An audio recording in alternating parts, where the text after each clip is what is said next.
जय सिया राम। आज की वीडियो में हम चर्चा करेंगे फागुन महीने के दूसरे प्रदोष व्रत के विषय में।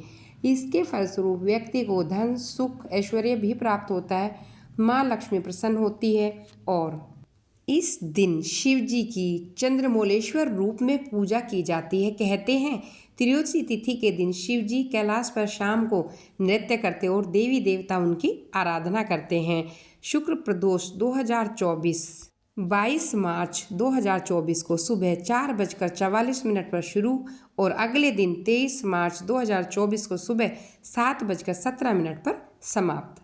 पूजा का समय रहेगा शाम 6:34 से रात्रि 8:55 तक।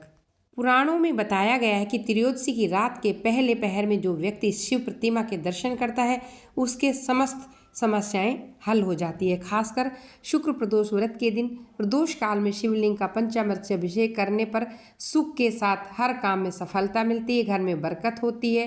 प्रदोष काल सूर्यास्त के 1.5 घंटे बाद तक माना जाता है, इसी कारण इस व्रत को भी लोग प्रदोष व्रत के नाम से जानते हैं। आइए सुन लेते हैं शुक्र प्रदोष व्रत की कथा। सूत जी बोले, प्राचीन काल की बात है। एक नगर में 3 मित्र रहते थे। तीनों में घनिष्ठ मित्रता थी। उसमें एक का राजा बेटा, दूसरा ब्राह्मण पुत्र, तीसरा सेठ पुत्र। राजकुमार व ब्राह्मण पुत्र का विवाह हो चुका था। सेठ पुत्र का विवाह होने के बाद गौना नहीं हुआ था। एक दिन तीनों मित्र आपस में स्त्रियों की चर्चा कर रहे थे। ब्राह्मण पुत्र ने नारियों की प्रशंसा करते हुए कहा, नारीहीन घर भूतों का डेरा होता है। सेठ पुत्र ने यह वचन सुना, अपनी पत्नी को लाने तुरंत चल दिया। सेठ पुत्र अपने घर आ गया और अपने माता पिता को अपना निश्चय बताया। उन्होंने बेटे से कहा, शुक्र देवता डूबे हुए हैं, इन दिनों बहू बेटियों को उनके घर से विदा करा कर लाना शुभ नहीं है, अतः शुक्र उदय के बाद तुम अपनी पत्नी को विदा करा कर लाना। सेठ पुत्र अपनी जिद से टस से मस ना हुआ, अपने ससुराल जा पहुंचता है। सास ससुर को इसके इरादे का पता चलता है। उन्होंने उसको समझाने की कोशिश की, लेकिन वह नहीं माना। ससुराल से विदा होकर पति पत्नी नगर से बाहर निकले ही थे, उनकी बैलगाड़ी का पहिया टूट जाता है और एक बैल की टांग टूट गई। पत्नी को भी काफी चोटें आई। सेठ पुत्र ने आगे चलने का प्रयत्न जारी रखा, तभी डाकुओं से भेंट हुई और धन धान्य लूट कर वे ले जाते हैं।